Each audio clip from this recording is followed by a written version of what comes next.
Welcome back. આપના પ્રદેશ પ્રમુખે કોંગ્રેસ પ્રમુખ સાથે ફોન પર વાતચીત કરી છે। આમ આદમી પાર્ટી પણ હવે ન્યાય યાત્રામાં જોડાવા માટે તેમને આમંત્રણ આપવામાં આવ્યું છે, ત્યારે આપ પ્રદેશ પ્રમુખ સહિત આગેવાનો ન્યાય યાત્રામાં જોડાશે। ઉલ્લેખનીય છે કે આવતીકાલે રાહુલ ગાંધી ગુજરાતથી ભારત જોડો ન્યાય યાત્રાની શરૂઆત કરી રહ્યા છે, ત્યારે આપ પ્રદેશ પ્રમુખ સહિત આપના અન્ય આગેવાનો પણ રાહુલ ગાંધી એટલે કે કોંગ્રેસની આ ન્યાય યાત્રામાં જોડાશે। આ પ્રદેશ પ્રમુખે કોંગ્રેસ પ્રમુખ સાથે આ અંગે ફોન પર વાતચીત કરીને કન્ફર્મ કર્યું છે। આ અંગે વધુ માહિતી સંવાદદાતા ગૌરવ પટેલ આપી રહ્યા છે।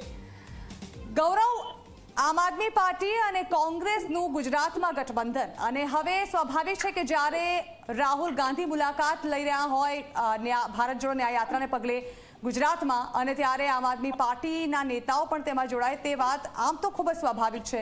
જાણવા માંગીશું કે શું વાતચીત થઈ અને શું નિર્ણય લેવામાં આવ્યો છે? જણા વાત કરવામાં આવે તો જે રીતે ગુજરાતની બે બેઠકો પર આમ આદમી પાર્ટી અને કોંગ્રેસનું ગઠબંધન થયું છે તે પૈકીની એક બેઠક છે જે બેઠક છે કે જ્યાં ચેતર વસાવા આમ આદમી પાર્ટીના ઉમેદવાર છે, એટલે કે ઇન્ડિયા ગઠબંધનના ઉમેદવાર છે।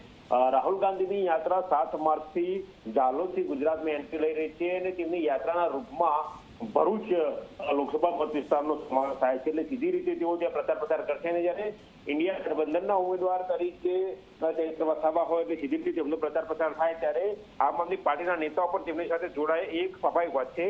આજે ઈશુદાન ગઢવી કે જેઓ આપના પ્રદેશ પ્રમુખ છે તેમને શક્તિસિંહ ગોહિલ સાથે ફોન પર ચર્ચા કરી હતી અને આમ આદમી પાર્ટી સમગ્ર યાત્રામાં રાહુલ ગાંધીની સાથે જોડાશે તેવું આમંત્રણ શક્તિસિંહ ગોહિલે આપ્યું, જેનો સ્વીકાર પણ ઈશુદાન ગઢવીએ કર્યો હતો। ન માત્ર નેતાઓ પરંતુ કાર્યકરો પણ તેમની સાથે જોડાશે તેવું ઈશુદાન ગઢવીએ કહ્યું। અને 7 માર્ચે જ્યારે રાહુલ ગાંધીની યાત્રા પ્રવેશ કરશે ત્યારે ઈશુદાન ગઢવી પોતે ત્યાં હાજર રહેશે તેવી વાત છે ને આવનારા દિવસોમાં બંને પાર્ટી સંયુક્ત પ્રેસ કોન્ફરન્સ કરે તે પણ હાલ ચર્ચા ચાલી રહી છે।